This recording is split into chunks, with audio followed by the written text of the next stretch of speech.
Hello friends, मैं अशोक और आप सभी लोगों का यूपी बोर्ड टॉपर चैनल पर स्वागत करता हूं। आइए मैं डिटर्मिनेंट्स शारीरिक का पार्ट 1 लेकर आया हूं और इस वीडियो में सबसे बेसिक चीज़ें हम लोग समझेंगे, सबसे बेसिक रूल समझेंगे हम लोग, ठीक है। और ये आपके लिए बहुत ही आवश्यक है, ठीक है। यदि आप इसको न जानें तो आगे के क्वेश्चन न सॉल्व कर पाएँ, ठीक है। तो चलिए हम लोग इस रूल को समझते हैं। सबसे पहला रूल ये है कि शारीरिक वर्ग आव्यूह का निरपेक्ष मान है, ठीक है। शारीरिक जो है वर्ग आव्यूह का निरपेक्ष मान है, ठीक है। इसका कहने का मतलब ये है कि जो हमारा शारीरिक होता है वो हमेशा वर्ग आव्यूह से ही निकाला जाता है। शारीरिक जो होता है हमारा वो वर्ग आव्यूह का निरपेक्ष मान होता है, निरपेक्ष जिसको हम लोग मान बोलते हैं इंग्लिश में, ठीक है। तो जैसे ये हो गया आपका, जैसे मान लीजिए कि ए बराबर ये कोई आव्यूह आपका, ये आपका वर्ग आव्यूह है। वर्ग आव्यूह किसे कहते हैं? वर्ग आव्यूह उसे कहते हैं जिसमें रो और कॉलम की संख्या क्या होती है, आपस में बराबर होती है। जैसे मान लीजिए हमने यहाँ पर लिख दिया यम गुणे यन, तो ये यम जो है नंबर ऑफ रो और ये यन जो है नंबर ऑफ कॉलम। यम जो है नंबर ऑफ रो, ठीक है, और यन जो है नंबर ऑफ कॉलम। मतलब कि वर्ग आव्यूह हम लोग उसे कहते हैं जिसमें रो की संख्या और ये कॉलम की संख्या आपस में क्या होती है, बराबर होती है। इसे हम लोग क्या कहते हैं? इसे हम लोग वर्ग आव्यूह कहते हैं। यहाँ पर ये यम बराबर क्या हो गया आपका, यन। यम बराबर क्या हो गया, यन हो गया, ठीक है। तो ये हमारा वर्ग आव्यूह हो गया। इसी वर्ग आव्यूह से हमारा शारीरिक बनता है।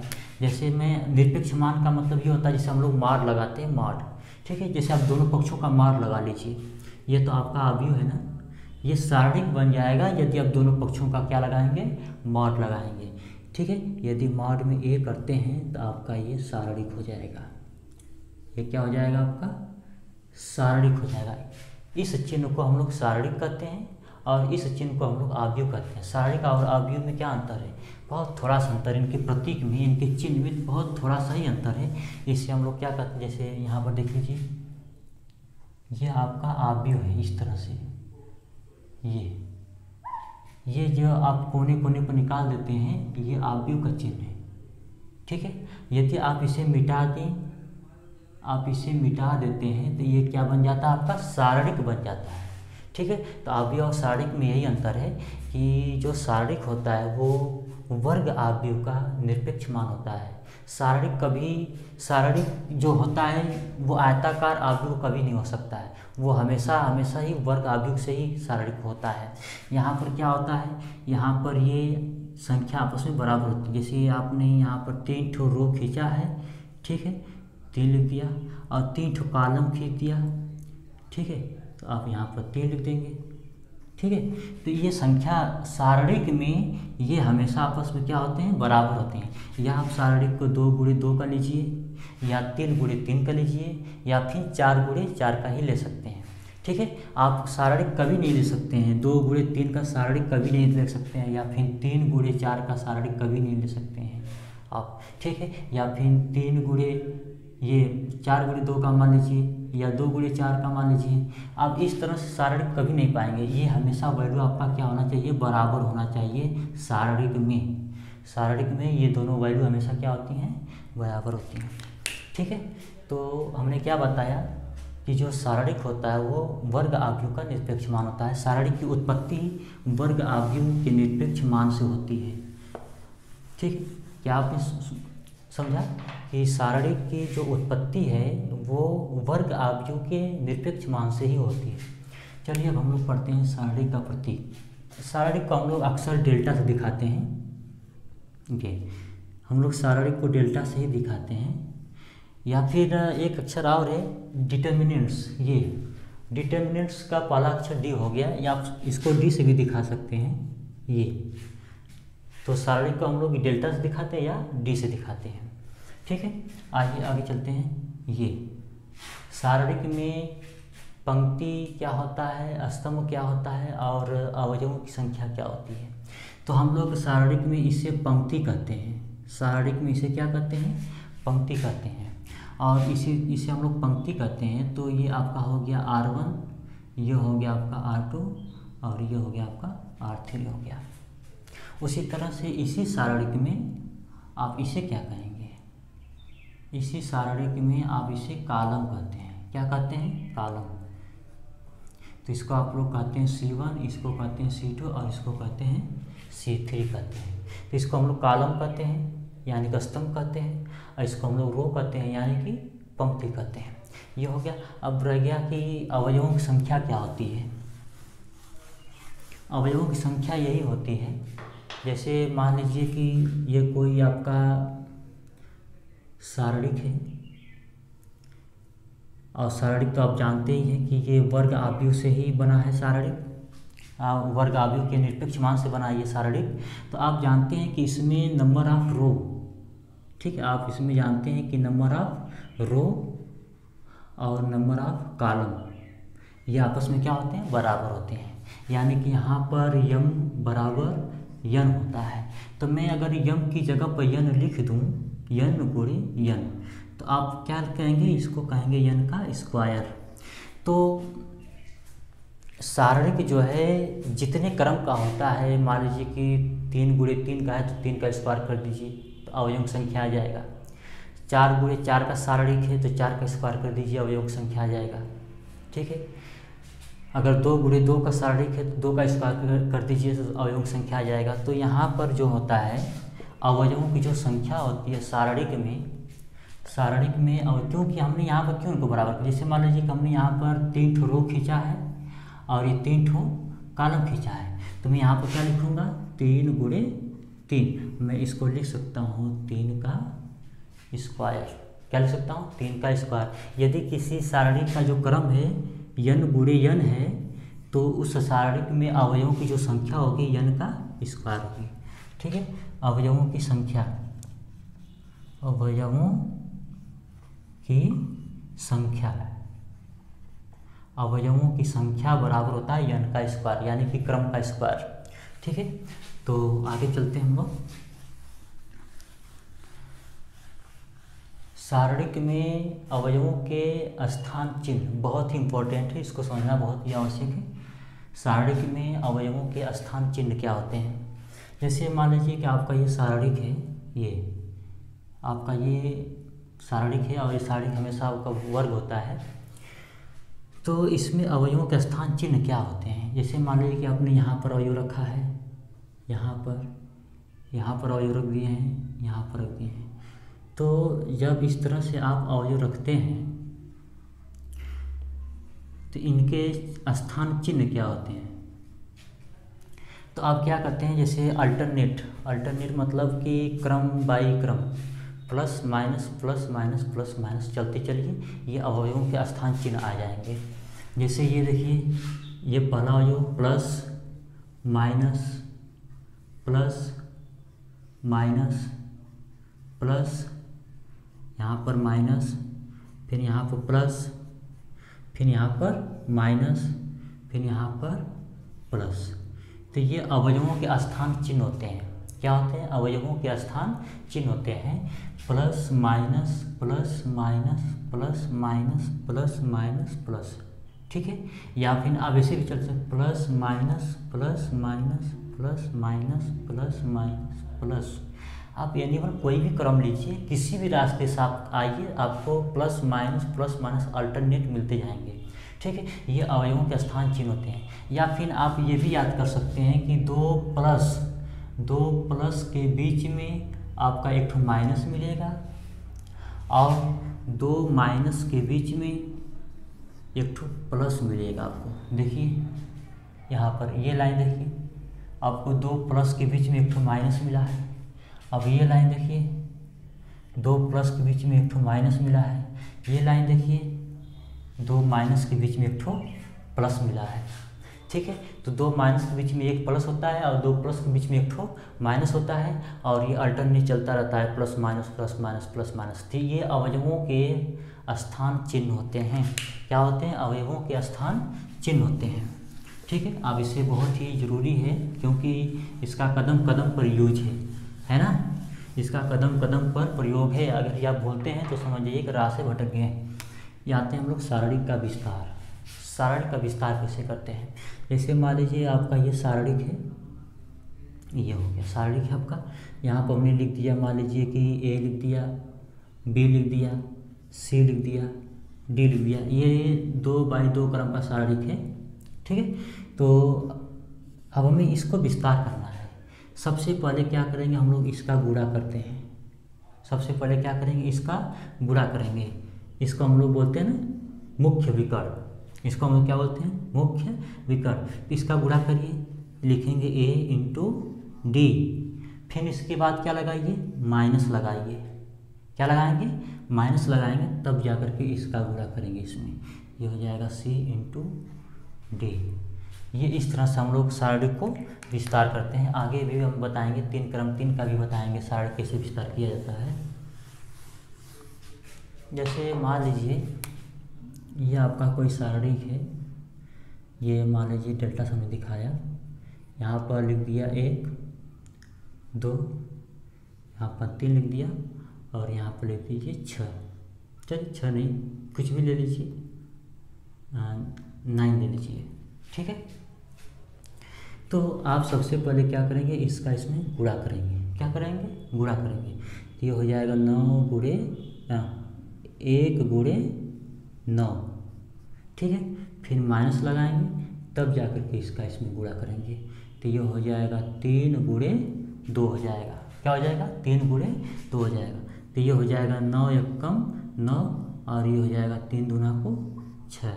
तो कितना हो जाएगा आपका, ये 3। ये आपका आंसर आ जाएगा, ठीक है। इस तरह से हम लोग सारणिक को सॉल्व करते हैं। और सारणिक का जो होता है एक आंकिक मान होता है, लेकिन अवयव का आंकिक मान नहीं होता है। जैसे हमने इस सारणिक को सॉल्व किया, एक अंक में इसका आंसर आया, ठीक है। उस तरह से सारणिक अवयव का नहीं आता है, ठीक है। इस तरह से अवयव का आंकिक मान नहीं होता है, लेकिन सारणिक का आंकिक मान होता है, ठीक है। आगे चलिए हम लोग 3x3 क्रम का भी देख लेते हैं, कैसे उसको हम लोग सॉल्व करते हैं। जैसे 3x3 क्रम का सारणिक है, तो इसको हम लोग कैसे सरल करेंगे। ये तो परिभाषाएं सब हो ही चुका है, अब इसको मिटा सकते हैं।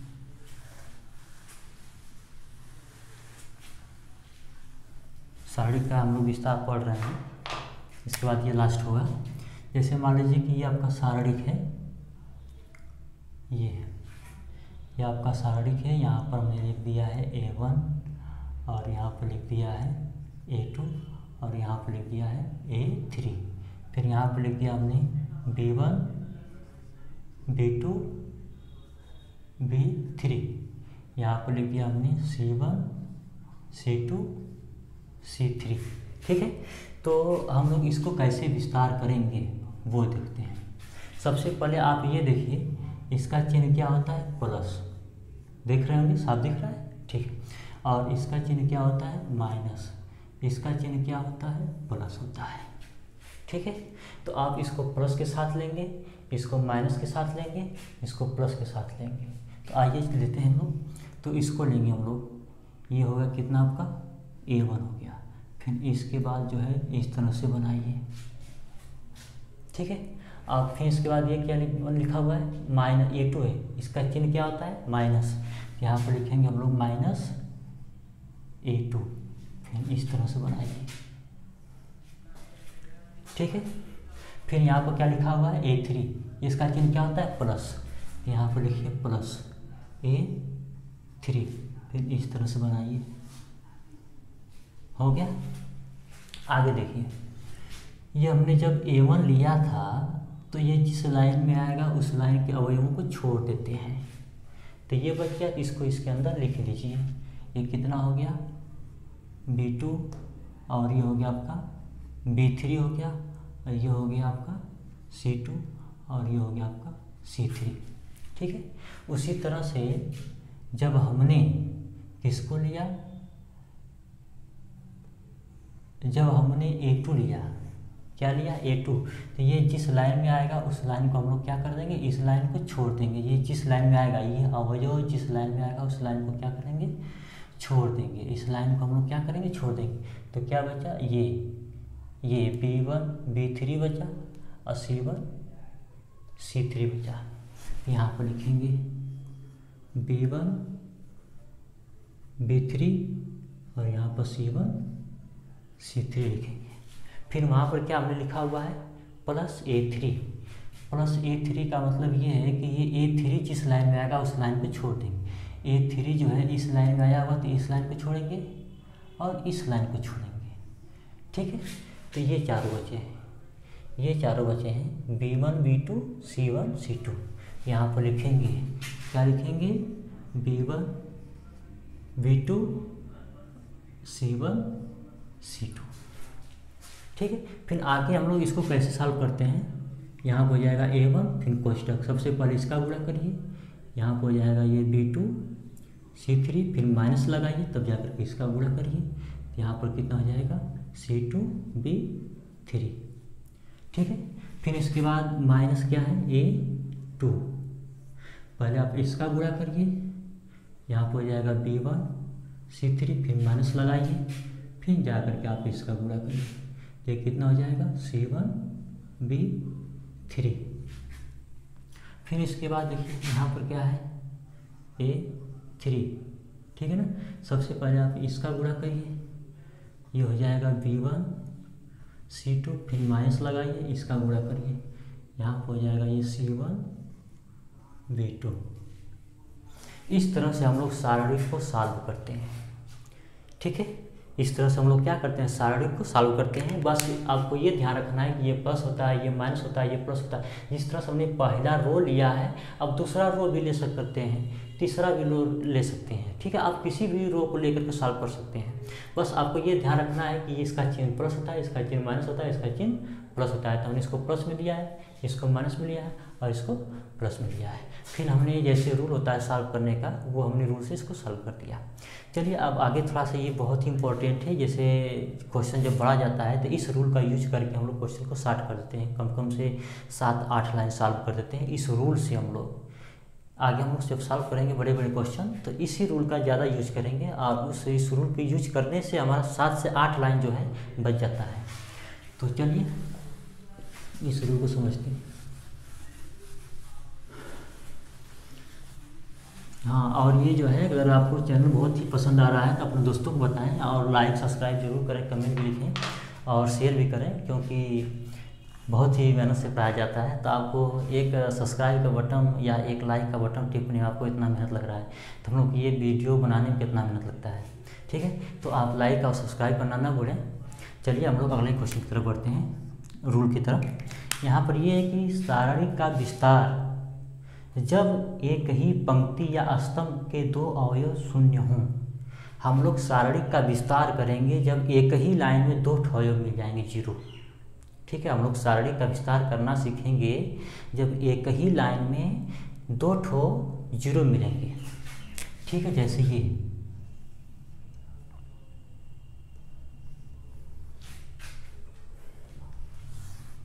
चलिए इसको मिटाते हैं।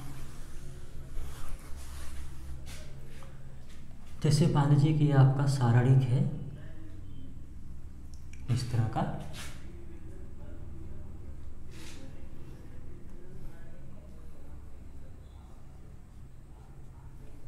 जैसे मान लीजिए कि यहाँ पर आपका ये 1 है, फिर इसके बाद 0, फिर इसके बाद 0 है।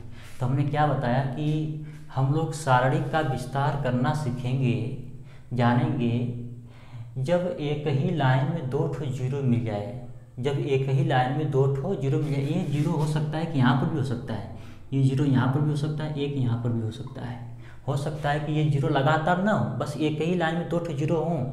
ठीक है, आप इस तरह से भी हो सकते हैं या फिर इस तरह से भी हो सकते हैं। बस एक लाइन में 2 0 चाहिए। तो हम लोग इसको कैसे सॉल्व करते हैं। मान लीजिए कि यहाँ पर 2 हो गया, 3 हो गया, 4 हो गया, 5 हो गया। ठीक है, ये 5 हो गया आपका, ये 6 हो गया, ये 7 हो गया। ठीक है, तो मैंने यहाँ पर ये बताया कि यहाँ पर 2 अगर 0 दिख रहे हैं, अगर एक ही लाइन में 2 अवयव अगर 0 दिख रहे हैं, तो हम लोग उस अवयव को लेंगे जो 0 नहीं है। ठीक है, उस अवयव को लेंगे जो 0 नहीं है और इसका चिन्ह भी लेंगे। इसका चिन्ह क्या होता है, प्लस होता है। तो हम लोग इसको लिखेंगे एक प्लस के साथ लिखेंगे, प्लस तो वैसे भी छिप जाता है, ठीक है। तो एक लिखा, फिर जो अब ये इस लाइन में आया तो इस लाइन को छोड़ दीजिए, ये बच गया। तो अब इसको क्या लिखेंगे, इसको लिखेंगे 3 4 6 7, ठीक है। तो यहाँ पर कितना हो जाएगा 1 इंटू, पर इसका गुणा इसमें कर दिए, कितना हो जाएगा 21 माइनस इसका गुणा इसमें करिए, ये हो जाएगा कितना 6 चौको 24 हो जाएगा। इस तरह से हम लोग सॉल्व करते हैं सारे को। उसी तरह से मान लीजिए कि 2 ठो जीरो आपको यहाँ मिल गया, मान लिया कि 2 ठो जीरो यहाँ पर मिल गया आपको, मान लीजिए कि ये आपका 7 हो गया और ये आपका 0 मिल गया ये। अब आपको एक ही लाइन में 2 ठो जीरो इस तरह से मिल गया, अब आपको एक ही लाइन में 2 ठो जीरो इस तरह से मिल गया, ठीक है। तो आप इसको लेंगे और ये जिस लाइन में आया है उस लाइन को क्या करेंगे, छोड़ देंगे। बस एक ही लाइन में 2 ठो जीरो आपको मिलना चाहिए, ठीक है, चाहे वो सीरियल नंबर से जीरो हो चाहे एक अंक कूद कर हो, ठीक है। तो अब इसका चिन्ह क्या होता है, प्लस माइनस, इसका चिन्ह क्या होता है, माइनस होता है। तो क्या लिखेंगे -4, क्या लिखेंगे -4। अब ये जिस लाइन में आया है इस लाइन को क्या करेंगे, छोड़ देंगे, तो ये बचा ये बचा ये बचा और ये बचा, तो ये हो जाएगा 1 7 5 6, फिर वही साल करके हम निकाल लेंगे आंसर, हो जाएगा -4 इंटू इसका हो जाएगा 6 कम 6 और माइनस ये 5 7 35। अब इसको सॉल्व करके आंसर इसका निकाल लेंगे। उसी तरह से अगर मान लीजिए कि आपके इस तरह से अवयव मिल जाए 2 ठो,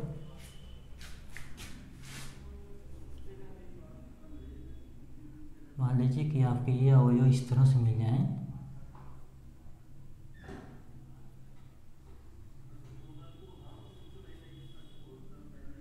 जैसे मान लीजिए कि हमने यहाँ पर कुछ भी ले लिया 2 ले लिया है और यहाँ पर ये 4 ले लिया है, इस तरह से मिल गया, यहाँ पर 0 मिल गया, यहाँ पर 0 मिल गया, ठीक है। तो आप इस लाइन में देख रहे हैं कि 2 ठो अवयव क्या है, 0 है, तो आप इसको ले लीजिए, ये जिस लाइन में आएगा उस लाइन को क्या करेंगे, छोड़ देंगे, है ना। और इसका चिन्ह देख लीजिए क्या होता है, प्लस माइनस, इसका चिन्ह क्या होता है, माइनस होता है, तो आप लिखेंगे -2, ठीक है। तो आप इसको छोड़ देंगे, तो ये बचा ये 6 और ये 2 बचा, ठीक है। तो इसको आप इस तरह से लिख लीजिए, ये हो जाएगा कितना, ये आपका इस तरह से आप ये लाइन छूटेगा, ये होगा 7 4 6 2, ये हो जाएगा 7 4, इसके बाद ये 6 2, ठीक है। आगे क्या करेंगे, इसको इस तरह से सॉल्व कर लेंगे, इसका इसमें गुणा करिए, कितना हो जाएगा 14 हो जाएगा, फिर माइनस इसका इसमें गुणा करिए 6 चौको 24। अब इसको सॉल्व कर लें इस तरह से, ठीक है। तो दोस्तों आप देख रहे होंगे हम लोग कितना ही मेहनत कर रहे हैं, आप कम से कम लाइक सब्सक्राइब करना तो भूलें ना, और दोस्तों को ज़रूर बताएं कि आपको यहाँ पर बहुत ही अच्छे से बताया जाएगा, आपको पढ़ाया जाएगा और क्वेश्चन सभी करवाए जाएंगे, सभी पेपर सॉल्व किए जाएंगे आपको। यहाँ पर सबसे लास्ट में मैं यहाँ पर जो 3-4 सेट लाया हूँ उसको मैं सेट को भी सॉल्व करा दूँगा, जो अगले साल या उससे पहले भी जो क्वेश्चन पूछे गए हैं, ठीक है। तो आज के वीडियो में इतना ही है, तो लाइक कमेंट करना और शेयर करना ना भूलें, ठीक है। Bye bye, take care, thank you.